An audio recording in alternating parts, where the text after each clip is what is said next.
Żebym mówił nieletnych pytań, kopimy plany i sami nie wiemy po co chcemy przeczytać. Co w scenariuszu szukamy błędów, przewidujemy najgorsze, że nie dojdziemy do happy endu. A to dopiero początek, tyle przed nami. Po co się pytasz, no znaczy co będzie z nami. I nawet jeśli to życie znajesz odpowiedź, będzie dużo czekali, kiedy nic nam nie powie. Ta historia to pole jest znakoma, każdy mówi z każdy z nas lubił, każdy wiedział, każdy co ma to po drugą. Co inaczej, a подруга полюбки типа а ему она не знает, желает что-то больше, чем право, это что-то меньше сон.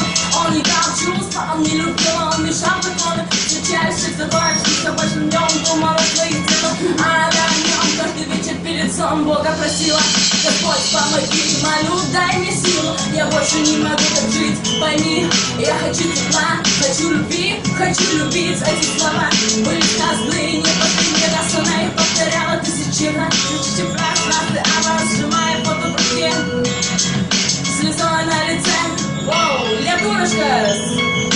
Колбасы, малине, дверь шестьянус, нагали и шли столовку на пьяну сену. Сырбена, моногоду, я журикам и сырбена, кот не буду. И по душу брала сину, лечу без капкаде, его пройду, хочу понять. Дай нас, лыку узбачу, и коньки так и так, как тыргивен, мокяне лекю. А если ждяга с кунагаля, колбасы, а прибой, но просто аж видюшка. И ты кошок